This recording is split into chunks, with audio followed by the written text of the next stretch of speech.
నమస్కారం, మీరు చూస్తుంది India's largest digital media network Suman TV. మనతో పాటు ఉన్నారు బ్రహ్మశ్రీ డాక్టర్ ప్రదీప్ జోషి గారు. నమస్కారం గురుగారు. శ్రీమాత్రే నమః. గురుగారు, ఈరోజు మనం కలవడానికి ఒక ఉద్దేశం, మన ముందు కొంతమంది మహిళా మనులు ఉన్నారు చూసారా, లక్ష్మీదేవి లాగా చక్కగా అలంకరించుకొని కూర్చున్నారు. ప్రతి ఒక్కరి మధ్యలో ఒక సందేహం, ధర్మ సందేహం, అది డైరెక్ట్గా మీ ద్వారా నివృత్తి చేసుకోవాలని ఇక్కడికి విచ్చేశారు గురుగారు. అయితే ప్రశ్న వారిదైనా సందేహం వారిదైనా మీరు చెప్పే సమాధానం చూసే సుమన్ టీవీ ప్రేక్షకులకి అందరికీ కోట్లాది మందికి ఉపయోగపడుతుంది. మరి ముందుగా మీ అందరికీ స్వాగతం అండి. నమస్కారం. ప్రదీప్ జోషి గురుగారు తెలియని వాళ్ళంటూ ఎవరు ఉండరు. సో గురుగారు ఎప్పుడు వస్తారా అని అందరూ చాలాసేపు నుంచి వెయిట్ చేస్తూ ఉన్నారు. ముందుగా మిమ్మల్ని మీరు పరిచయం చేసుకొని మీ ప్రశ్న ఏంటో చెప్పండి. నమస్తే అండి గురుగారు. నా పేరు శోభారాణి. నేను మారేడుపల్లి నుంచి వచ్చానండి. నా సందేహం ఏమిటంటే, ఇది శ్రావణ మాసం. ఈ శ్రావణ మాసంలో వచ్చే రెండో వారం వచ్చేటువంటి వరలక్ష్మి వ్రతం ఎంతో శ్రేష్టమైనది, ఆడవాళ్ళకి ఎంతో పవిత్రమైనది. అందరూ ఆ రోజే వ్రతం చేసుకోవాలని ఎంతో అభిలాషిస్తారు. కానీ ఆడవాళ్ళం కాబట్టి అందరికీ అదే రోజు వీలు కాకపోవచ్చు, అదే వారమే. మరటువంటిప్పుడు మొదటి వారము, మిగిలిన 3-4 వారాల్లో వ్రతం చేసుకోవచ్చా? దానివల్ల ఏమన్నా దోషమా? ఎందుకంటే లక్ష్మీదేవి కళ్ళలో, చారుమతీదేవి కళ్ళలో కనిపించి స్వయంగా చెప్పిన మాట, పౌర్ణమి ముందు వచ్చేటువంటి శుక్రవారం చేసుకోమని సూచించారు లక్ష్మీదేవి. అందుకని అదే రోజే చేసుకోవాలని ఈ మధ్య మాట వినిపిస్తూ ఉంది. మరి ఏది ఎలా చేసుకుంటే మంచిది వీలు కాని పరిస్థితుల్లో? శ్రీ గురుభ్యో నమః. శ్రీమాత్రే నమః. వాస్తవంగా మనకి ఈ ఉత్తరాయణము, దక్షిణాయనం అని 2 ఆయనాలు ఉంటాయి. చాలామందికి ఏంటంటే అసలు శ్రావణ మాసమే ఎందుకు ఈ వ్రతాలు చేయాలని చాలామంది కూడా తెలియదు. ఎందుకు శ్రావణ మాసం? కాలం గురించి మనం అర్థం చేసుకుంటే మనకి ఇది అర్థమవుతుంది. 2వ వారమే ఎందుకు, అమ్మవారు ఎందుకు చెప్పింది ఆ వారం అనడానికి ఫస్ట్ మనం ఒక అర్థం చేసుకుందాం. ఉత్తరాయణం, దక్షిణాయనం ఇవి ఉంటాయని మీ అందరికీ తెలుసా? తెలుసు. ఉత్తరాయణం అంటే ఏమిటి అంటే కనుక ఆధాన కాలము అంటారు. అంటే ఉత్తరాయణ కాలంలో మనకి ఎండాకాలం విపరీతంగా ఉంటుంది. ఇప్పుడు జనవరి 14 నుంచి జూలై 14 వరకు మనకి పూర్తిగా ఎండాకాలం ఉంటుంది. అంటే దాన్ని ఆధాన కాలం అంటారు. అంటే సూర్యుడు మన నుంచి శక్తిని స్వీకరిస్తాడు. భూమి నుంచి శక్తిని మొత్తం కూడా స్వీకరించే సమయము ఆధాన కాలం అంటారు. ఓకే. ఆ తర్వాత దక్షిణాయన కాలాన్ని ఏమంటారు అంటే ప్రధాన కాలము అంటారు. అంటే ఇచ్చేటువంటి కాలం. తీసుకునే కాలం ఒకటి ఉంటుంది, ఇచ్చే కాలం ఒకటి ఉంటుంది. కానీ విచిత్రం చూడండి, తీసుకునే కాలంలో ఎక్కడ కూడా శూన్యమాసాలు లేవు. అంటే దేవుడు మనకి ఏదైనా శక్తి తీసుకుంటాడు అనుకోండి, శూన్యమాసాలు లేవు అక్కడ. అంటే ఎలాంటి పెళ్ళిళ్ళు, పనికిరాని మాసాలు ఏమి ఉండవు. ఎందుకోసం అంటే మనకి ఉత్తరాయణం స్టార్ట్ అయింది అనుకోండి, మాఘమాసము, పుష్యమాసంలో ఉత్తరాయణం స్టార్ట్ అవుతుంది. సో మాఘమాసము, తర్వాత పాల్గొన మాసము, తర్వాత చైత్రమాసము, వైశాఖ మాసము, జ్యేష్ఠ మాసం, ఈ 6 నెలలు పెళ్లిళ్ళు కార్యక్రమాలు ఉంటాయా? ఉండయా? ఉంటాయి. ఈ 6 నెలలు పెళ్లిళ్ళు కార్యక్రమాలు ఉంటాయి.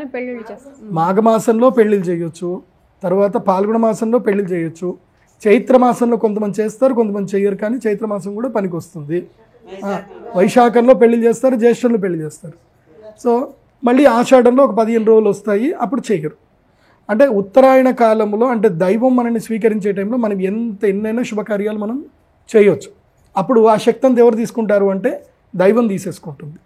అంటే మన పూర్వజన్మ కర్మలన్నింటినీ కూడా వాటి కర్మఫలం అంతా నశించాలి అని అంటే ఉత్తరాయణం. ఇహ జన్మలో మనకు సుఖం రావాలి అంటే ఏంటి? ప్రధాన కాలం. అంటే మనకి సూర్యుడు వర్షం రూపంలో మనకి ఏం చేస్తాడు? చక్కగా ఆయుర్వేద గుణాలు కానీ నీటిని ఇస్తాడు. ఇది మన కంటికి కనబడడానికి. కానీ ఈ యొక్క కాస్మిక్ ఎనర్జీలో ఏం జరుగుతుంది అని అంటే ఆషాఢ మాసం శూన్యమాసం అయిపోతుంది, నెక్స్ట్ మనకి ఏం స్టార్ట్ అవుతుంది? శ్రావణ మాసం. అంటే మనకి యూనివర్స్ నుంచి శ్రీ మహావిష్ణువు, ఆ మహాలక్ష్మీదేవి మనకి ఎనర్జీ ఇస్తుంది. ఆ ఎనర్జీ ఇచ్చే టైమే శ్రావణ మాసం. అందుకోసమే తరతరాలుగా మన వాళ్ళు శ్రావణ మాసం వ్రతాలు చేస్తూ ఉన్నారు. అందుకోసం దక్షిణాయనంలో 3 నెలలు చాలా కీలకం. శ్రావణ మాసం, ఆశ్వయుజ మాసం, కార్తీక మాసం. ఈ 3 నెలలు మనము వ్రతాలు, పూజలు అన్నీ చేస్తాం. కార్తీక మాసం వ్రతం చేస్తాం, ఆశ్వయుజ మాసంలో దేవీ నవరాత్రులు చేస్తాం. ఇవన్నీ ఎందుకోసం అంటే ఇహలోక సుఖం గురించి.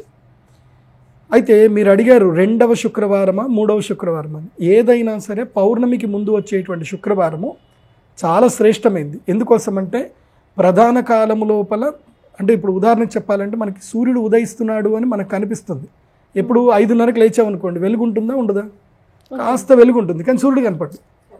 కానీ 6:30కి చూస్తే వెలుగు వచ్చేస్తుంది, సూర్యుడు కనిపిస్తాడు. అలాగే ఉత్తరాయణం దక్షిణాయనం ప్రారంభమవుతుంది ఆషాఢ మాసంలో, అంటే మనకి ఎర్లీ మార్నింగ్ 5:30 అయినట్టు.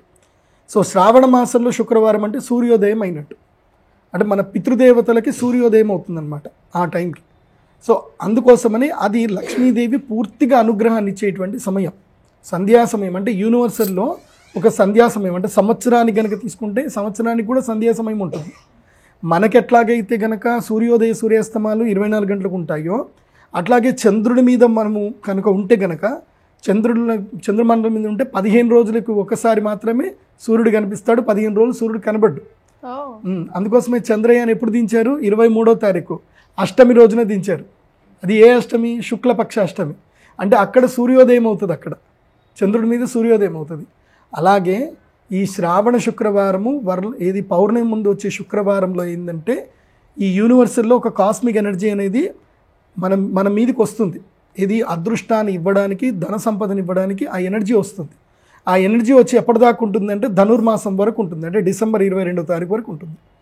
ఆ ఎనర్జీని మనం ఒడిచి పట్టుకోవాలంటే ఏం చేయాలంటే ఒక కలశం పెట్టుకొని ఒక సంకల్పం చేసుకొని పూజ చేసుకోవాలి. కాబట్టి మీరు అన్నట్టుగా స్త్రీలకి ఋతుక్రమ రీత్యా కానీ, ఏదైనా ఒక సమస్యల రీత్యా కానీ, ఉద్యోగ సమస్య రీత్యానో వాళ్ళకి ఆ పౌర్ణమికి ముందు శుక్రవారం వ్రతం చేసుకోవడం కుదరలేదు. అప్పుడు ఏం చేయాలి? అక్కడి నుంచి ఎప్పటి వరకు ఎనర్జీ ఉంటుందని చెప్పాను? డిసెంబర్ 22వ తారీఖు వరకు మనకి ఆ ఎనర్జీ భూమి మీద ఉంటుంది.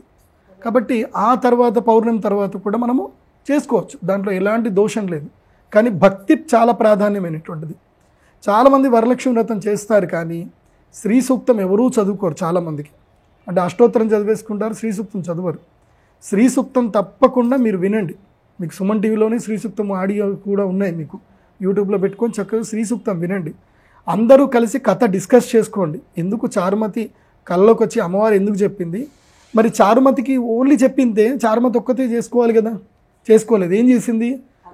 ఇరుగు పొరుగు అందరినీ పిలిచిన తర్వాత వ్రతం అయిపోయింది.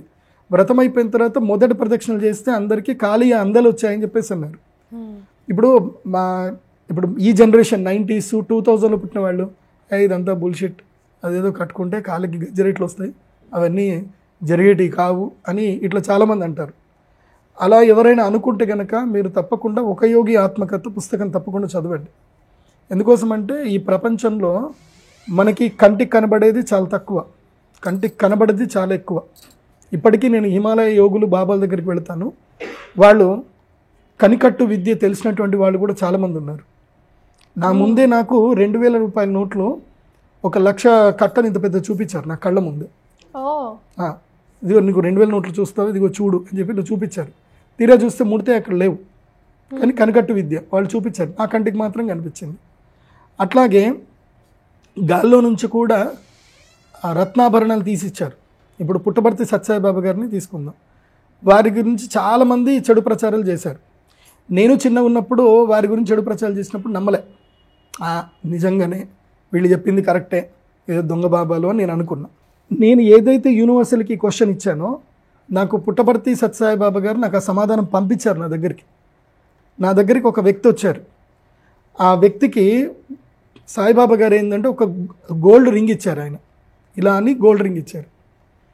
ఇస్తే ఆయన కూడా అనుకున్నాడట, బాబా గారు ఇచ్చారు సంతోషమే, ఏదో కనికట్టు ఏమో అని అనుకున్నాడట.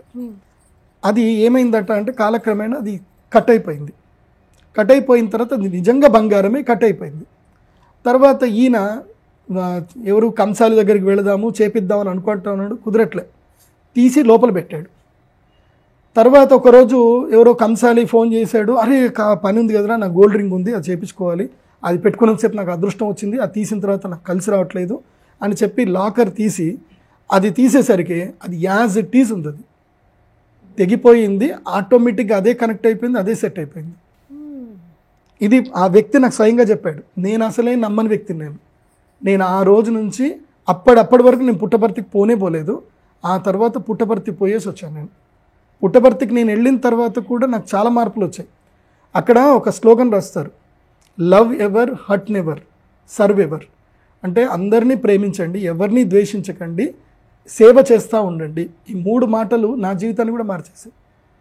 అందుకే వరలక్ష్మి వ్రతంలో అందెలు వచ్చాయి, ఆభరణాలు వచ్చాయంటే ఇవి అందెలు ఆభరణాలు మీకు లైవ్గా రాకపోవచ్చు, కానీ ఏదో ఒక రూపంలో తప్పకుండా అమ్మవారు ఆ వరాన్ని ఇస్తుంది, గ్యారంటీగా ఇస్తుంది. ఇలాంటి మిరాకిల్స్ నా లైఫ్లో చాలా జరిగాయి, ఎంతోమంది విషయంలో జరిగాయి. అదొక్క మీకు ఉదాహరణ చెప్పాను. కాబట్టి వరలక్ష్మి వ్రతము అందరూ తప్పకుండా చేయండి. మీరు ఒక్కళ్ళే చేసుకోవద్దు, ఇలా ముత్తైదులందరినీ పిలిచి కలిసికట్టుగా చేసుకోండి, బాగుంటుంది. రైట్ గురుగారు, వరలక్ష్మి వ్రతం టాపిక్ వచ్చింది కాబట్టి మొన్న ఈ మధ్య నేను జయక్క ఇద్దరం కలిసి శ్రీవాణి గారి ఇంటికి వెళ్ళాం గురుగారు. అక్కడ ఒక 2 నిమిషాల పాటు మాకు డిస్కషన్. దేనికి అంటే వాయనం ఇచ్చేటప్పుడు ఇదిగోండి ఇలా తీసుకోవాలా, ఈ ఫ్రంట్ కొంగుతో తీసుకోవాలా అన్నది ఒకటి, ఎలా తీసుకుంటే ఏం వాయనమే కదా అని ఒకవైపు డిస్కషన్ అయితే, ఇలా తీసుకోవాలంటారు మా పెద్దలని నేను, ఇలా తీసుకోవాలి భిక్షాందేహి అన్నట్టు అని ఒకరు, మరొకరేమో ఇటు తిప్పి తీసుకోవాలని ఒకరు. నిజంగా ఈ క్లారిటీ నాకైతే కావాలి. విషయం ఏంటంటే మీ అందరికీ ఓడి బియ్యం అని తెలంగాణలో వినే ఉంటారు. తెలంగాణ సాంప్రదాయం అయితే ఓడి బియ్యం తప్పకుండా ఉంటుంది. ఒడి అంటే ఏమిటి? మీరు అందరు చిన్నపిల్లల్ని ఎత్తుకున్నారు కదా, మీ అందరు పిల్లల్ని ఎత్తుకున్నారు. ఒడి అంటే ఏమిటి? ఇదే కదా ఒడి అంటే. ఇది ఇక్కడ మనకి అనాహత చక్రం ఉంటుంది, మనకి చక్రాలు ఉంటాయి, 6 చక్రాలు ఉంటాయి. ఇది మనకి సహస్రార చక్రం, ఇది మనకి ఆజ్ఞా చక్రం, ఇది విశుద్ధి చక్రం. ఈ 3 చక్రాలు పైన. తర్వాత మనకి అనాహత చక్రం అని హృదయ స్థానంలో ఉంటుంది. ఆ తర్వాత మూలాధార చక్రము, స్వాదిష్టాన చక్రం, మణిపూరక చక్రాలు, ఇవి కింద భాగంలో ఉంటాయి. ఈ రెండింటిని అనుసంధానం అంటే కింద 3 చక్రాలు ఉంటాయి, పైన 3 చక్రాలు ఉంటాయి. మధ్యలో ఉండే చక్రం పేరేంటి? అనాహత చక్రం. అంటే అది హృదయ స్థానం. శరీరానికి మొత్తం కూడా బ్లడ్ సర్క్యులేషన్ ఎక్కడి నుంచి జరుగుతుంది? ఇక్కడ నుంచే కదా, అనాహత చక్రం నుంచే కదా బ్లడ్ సర్క్యులేషన్ నుంచి. సో దీని యొక్క ఉద్దేశం ఏమిటి అంటే ఒడి పట్టి తీసుకోవడం. అంటే అనాహత చక్రానికి, మణిపూరక చక్రానికి అంటే పంచండి, మీరు కూడా అనుభవించండి. ఒడి అంటే ఏంది? ఇక్కడ ఉంటుంది. నాభి చక్రానికి, అనాహత చక్రానికి మధ్యలో ఉండేది ఒడి. సో మనం ఒళ్ళో పాపను ఎత్తుకున్నామంటే ఏంటి? ఇదే కదా. సో ఒడి నింపడము, వాయనం ఇవ్వడం అంటే ఏంటి? ఒడి నింపడం. అంటే వాళ్ళు అనుభవించాలని చెప్పి, వాళ్ళు ప్రతి ఒక్కరికి పంచే శక్తి వాళ్ళకి రావాలని చెప్పి మీరు వాళ్ళకి చీరలో లేకపోతే బియ్యము, మీకు తోచిన ఏవైతే సౌభాగ్య వస్తువులు మీరు వాళ్ళకి ఇస్తారు. కాబట్టి ఒడి నింపాలి కానీ కొంగు నింపకూడదు. ఇది కొంగు, ఇది దులుపుతే పోయేది. సో కొంగు కాదు. కొంగు అంటే ఇది చిట్ట చివరిలో ఉండేది. కాబట్టి కొంగులో తీసుకోకూడదు, ఒడిలోనే తీసుకోవాలి.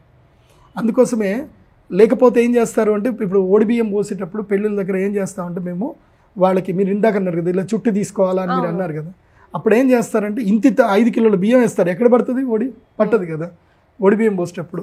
అప్పుడు ఏం చేస్తారంటే ఒక ప్రత్యేకంగా ఒక చీర తిప్పుతారు, ఆ చీరని చుట్టినట్టుగా దానికి ఎక్స్టర్నల్గా ఎక్స్ట్రా చీర చుట్టి అప్పుడు ఇక్కడ పట్టుకుంటారు.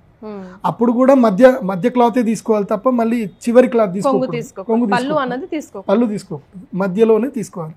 దానితోటి ఒడి నింపడం వల్ల ఏంటంటే, ఒడి బియ్యం ఎందుకు పోస్తారు, వాయనాలు ఎందుకు ఇస్తారు అంటే, 10 మందికి నువ్వు అన్నం పెట్టమ్మా, నువ్వు అన్నపూర్ణ అయ్యి నువ్వు అందరికి అన్నం పెట్టాలి. గృహస్థాశ్రమం నియమం ఏంటంటే కనుక ప్రతి ఒక్క స్త్రీ, ప్రతి ఇల్లాలు, ఇంటికి ఎవరు వచ్చినా సరే వాళ్ళకి కడుపు నిండి అన్నం పెట్టి పంపించాలి. అది చుట్టాలైనా శత్రువైనా ఎవరైనా సరే అన్నం పెట్టి పంపించాలి. సో కాబట్టి అమ్మ ఎవరికైనా అన్నం పెట్టమ్మా, నువ్వు అన్నపూర్ణ అవ్వమ్మా అని చెప్పేసి తల్లిగారు వాళ్ళు పిలిచి ఒడి బియ్యం పెడతారు. అట్లాగే మీరు వ్రతాలకు వెళ్ళినప్పుడు మీ అందరికీ ఒడి నింపి పంపిస్తారు. అంటే అనుభవించు, అందరికీ పంచు అనేది చెప్పడమే సనాతన ధర్మం యొక్క ముఖ్య ఉద్దేశం, వాయనం ఇవ్వడం అంటే. Right, got it? ఎస్, 100% గురుగారు.